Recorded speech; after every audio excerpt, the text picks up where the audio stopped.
Hey, Masters of the Universe fans, this is ToyGuru Neitlich, the brand manager for most of Masters of the Universe Classics, and I'm here to talk about issues today. Issues that the toy line had. Issues that fans have been asking for, and maybe, kind of why they happened.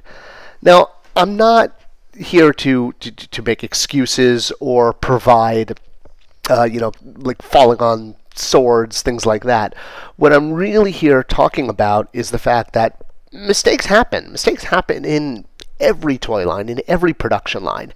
And when you have a very rabid, very emotionally involved fan base, those mistakes are going to naturally stand out more and are going to get pointed out and are going to get enhanced by the beauty that is the internet until everybody knows about them.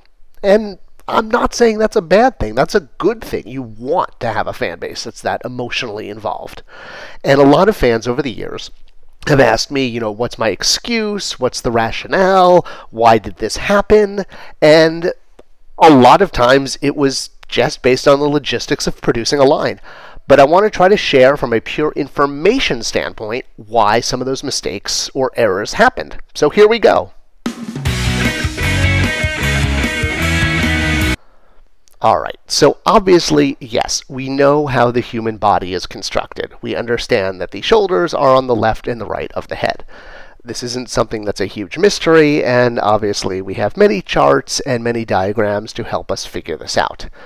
Well, when it came time to doing one of the figures, in particular the first robotic figure, there was a big mistake made. So, switching over to our diagram of how robots are made, we have to carefully analyze that too. And oh gee, lo and behold, the shoulders are in the same place as humans. So, right, same thing should apply. Shoulders attached to the left and right of the head and articulate. Well, as many of you know, one of the more grievous errors in the line was that Roboto had infamously I can't even say it. Had swapped shoulders. I'm not even going to try. I'm tongue-tied today. His shoulders were swapped. It didn't hinder the articulation. Some people felt that this may have led to cracks in the chest plate. But why did this happen? Well, here's the deal. Masters of the Universe Classics did not have action features. And there's a very big reason for this, because when you add action features, it increases the tooling, it increases logistics, it increases development. A lot more work has to go into the figure. Now, when it came time to Roboto, Bill Beneke and I both felt that not having his gears turn would have really been a crime. A crime against humanity, a crime against Roboto. So, essentially, the gears had to be run through the plastic injection molding machine one at a time, because if we painted the gears, it would have meant that they would have gotten completely scratched up as the gears rotated and hit each other. And this would have led to Roboto over time having all of these scratches inside of him. So we couldn't just paint the gears the way you would apply paint to any other figure. If we did, this would happen, and you'd wind up with Roboto with gears inside that you couldn't access to repaint, and he would just look terrible. So we spent a huge amount of time on this, like ridiculous, about 5 times as much as any other figure. And basically because of that, we were completely focused on the gears, and we missed the tiny detailing in the shoulders.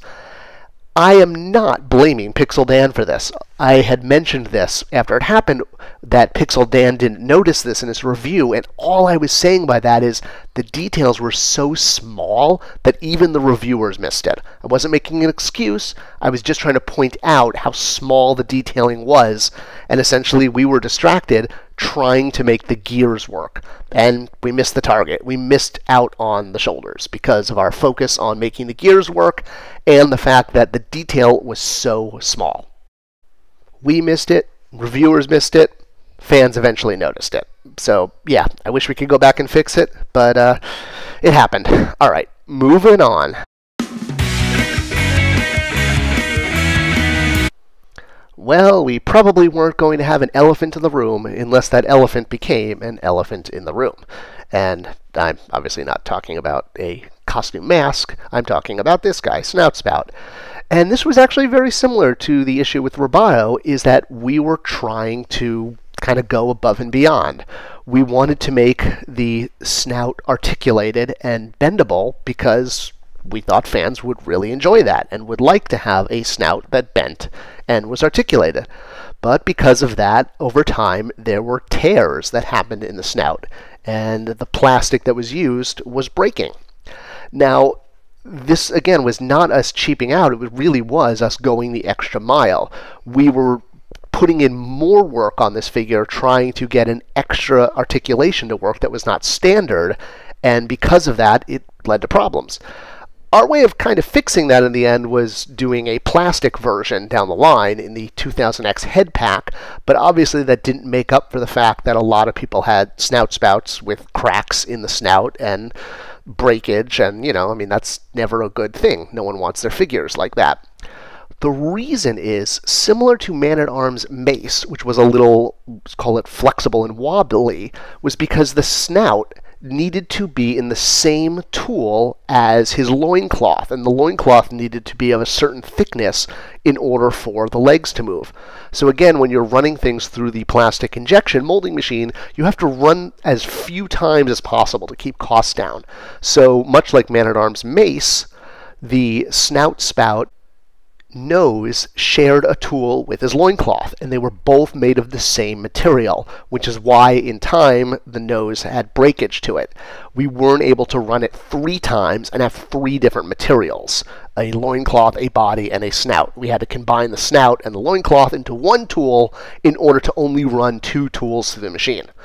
And this is also basically why Octavia did not have articulated tentacles, because we wanted to avoid this issue. It kind of felt like every time we went the extra mile and pushed to have more articulation, it kind of backfired. So again, we tried to correct this with the all-plastic version of the 2000X head, but obviously it left classic head fans wanting.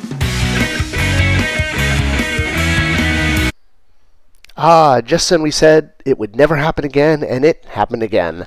Much like Roboto, King Hss's shoulders, when he shipped, wound up being backwards and reversed. And it's not the same as Roboto, where with Roboto we were so focused on getting those gears to work that we missed the shoulder detail. With King Hss, it was much more that the shoulder detail, was very similar. Roboto actually had like wires that indicated which shoulder was which is probably why it was even more noticeable that they were swapped. With King Hss, the scaling was more about that it leaned to the left or leaned to the right. Not an excuse, but the rationale was that this figure was done while we had a change in personnel, essentially. This was when Terry and Bill were changing. Terry started the figure and Bill finished it. And essentially, I think both of them thought the other one had addressed this. So it kind of slipped through the cracks in a shift change, if you will, when you had one designer leaving and another one coming on board. And yeah, it's, what happens when you make an assumption. And this is just, again, kind of one of those things that happen when you had a shift change and you had one designer leaving, another designer coming on board, and fell through the cracks. I hated that it happened. It did. I'm sorry.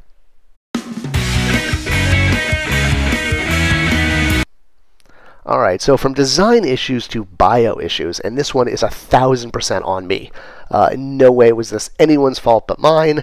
When we were doing Tytus and we were doing his bio, it just, became a problem for continuity. Essentially, all of the bios were written at once in the very beginning, and it was done, again, kind of in my spare time from home, since I was working on DC as the brand manager full-time during the day at Mattel.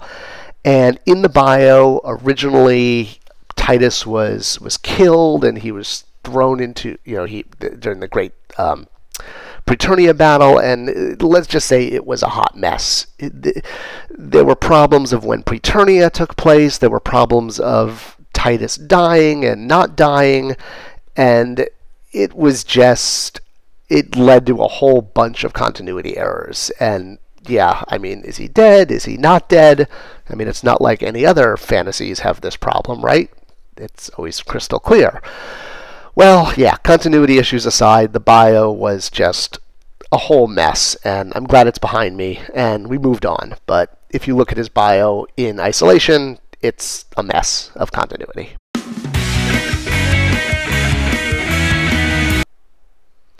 All right, so the black plastic that showed up in, what was it, 2013, I want to say?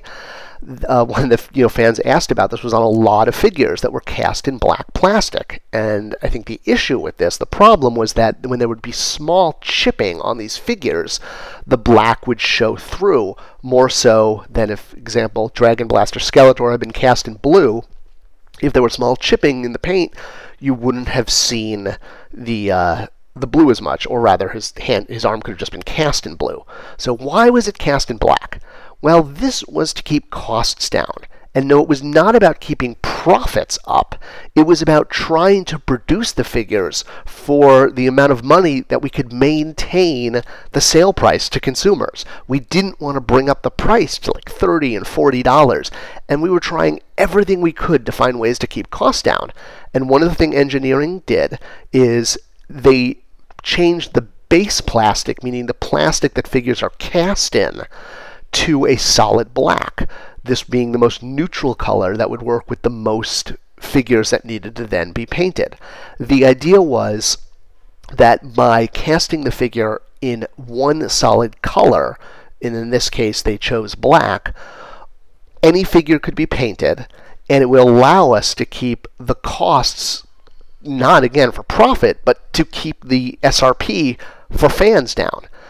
And essentially, because figures use common parts, they use the same arms and legs over and over again, we could produce all of the arms and legs, all of the common parts in one giant production run, which meant the overall production per arm was going to come down, or at least like the cost per arm. At least that was the idea. Obviously, things didn't work out as well, and we stopped with the black plastic until we made a figure that was in black plastic, but that's a story for an entirely different time. But that's why it happened. It was an attempt to keep prices so fans could afford the figures. We were basically doing everything we could to keep the figures below $30, and this was one strategy to try and do that. Didn't work out exactly the way we wanted, but we were really trying. Alright, so here's an interesting one. Prince Adam's sword holder. So for those of you who recall, Prince Adam originally shipped as part of a San Diego Comic-Con 2-pack with Orko.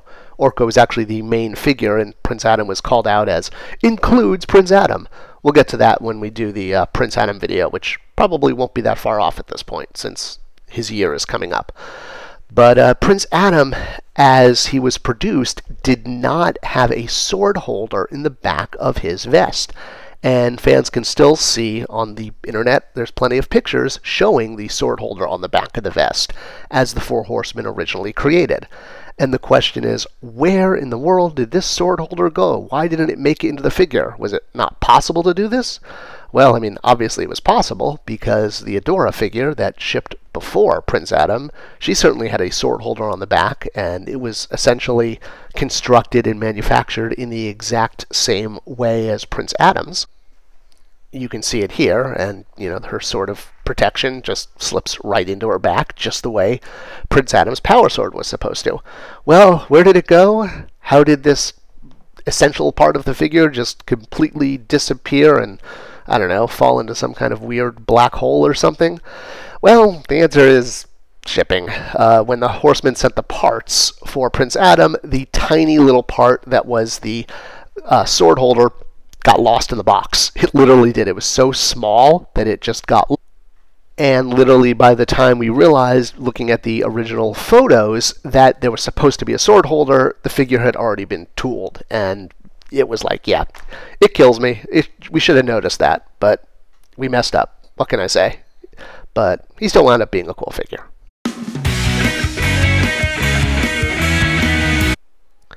Alright, back to King Hsss. Boy, this figure was just plagued, right? I mean, every time we tried to do him, something seemed to go wrong. So this was the King Hsss snake form that was shown at Comic-Con, which was supposed to be more of a 2000X type snake form. since the vintage figure, which the first Classics figure was based on, the snake form was, well, kind of meh. I mean, it was cool, but it just wasn't as dynamic as the 2000X series had turned him into, and I'm a huge fan of the series and of King Hsss, and I really wanted to get to this figure. So what happened to the snake form? We knew we couldn't physically fit it in the package with King Hsss and Snake Armor He-Man. It was supposed to fit in the Laser Power and Laser Light He-Man package, which we were going to be able to charge more for because they lit up as is. But, you know, as they say, casualties of war do happen, and this was one of those things where it just got lost in the shuffle. When I left Mattel, while this figure was sort of in mid-production, the notes of where the Hsss snake form was supposed to go just, I think, got lost, and the new team that took over, unfortunately, wasn't able to include it as it was intended with the Laser Light figures. They did eventually get it out as a single card release. I know it wasn't part of the subscription as promised, but that was basically why. This was simply one of those, you know, again, change of personnel, just like with actually, funny, with the original King Hsss, you had change of designers, and now you had change of marketers. So, yeah, King Hsss seemed to always pop up every time we were having personnel changes. And when you have personnel changes, sometimes things get lost.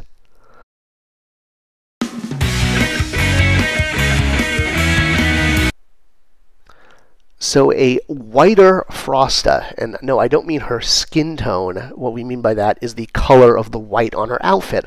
A lot of fans, when they got Frosta, felt that the skin, or the, not skin tone, the costume, white, was just not white enough. They wanted a brighter white, kind of like this custom on the right here, compared to the more gray white on the production sample. And this was basically a decision that design made because they felt that using that bright of a white was going to make the figure look cheap. Like when sometimes figures are cast in white, it just physically looks like a very cheap figure. But, you know, this was just one of those examples where, while a decision was made, it was the wrong call. I mean, there was no reason we couldn't have made the figure cast in white. And, you know, honestly, if I could go back in time and fix this one, this would have been an easy fix to make. But it happened, and that was kind of the rationale why.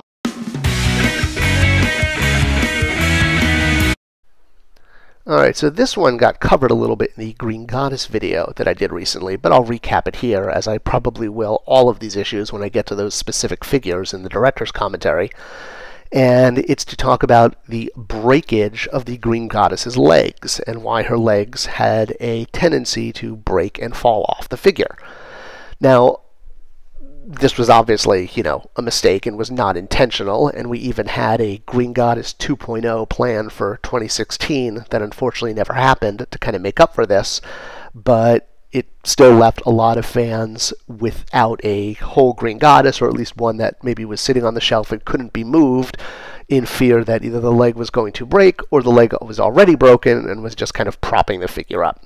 Well, the answer to this one was, you know, logistics and, you know, the way toy production works. There is a machine in toy production that is called a sonic welder. This is what it looks like here. And it basically seals the joints of figures, and it was miscalibrated, and it caused this problem. It wasn't cheap plastic, it was a miscalibration of this machine. You can see other figures in other lines that were produced at the same time, during the same time period, had the same issue. It was quickly fixed, and it's unfortunate it happened. Alright, so last up is Bo's missing string, meaning why there was no string on his bow, which is his name. There were just loops to put a string. And the reason for that is because the safety rules with the National Toy Organization and all of the rules that Mattel follows as a leading toy manufacturer is that if there is a bow and arrow, the arrow has to be permanently welded into the bow and arrow, like seen here and as seen here with Artemis. So the reason that we left the string out on Bo was so that we didn't have to permanently mold an arrow into the bow. The reason is in toy rules is even a small bow and arrow like this is considered a slingshot, which means you can shoot things with it, and that makes it not a weapon, but meaning it has the ability to shoot a projectile, and there's all these safety issues with that, and it's just not something Mattel is interested in shipping a figure that could be used to sling things, and that's basically why it happens. So fans could make their own string if they wanted to. That is why we left little holes at the top and bottom of the bow that you could put your own string if you wanted to, but by not permanently having the string there, it meant we didn't have to permanently have the arrow molded into place, and fans could customize it, which is kind of part of the fun of the line. And that is why bow does not have a string. All right, well, you know, for better or worse, that is basically some of the rationale behind some of the issues with the MOTUC Classics line. I mean, overall, it was an amazing line, and, you know, there's always going to be some mistakes. I regret they happened. I mean, I wish everything could have been perfect. It's not always, but leave your comments below. Let me know if I missed any major issues you'd still like kind of some rationale behind, and I'd be happy to see if I can provide that. Thank you guys for watching. Subscribe, and I'll see you around the internet.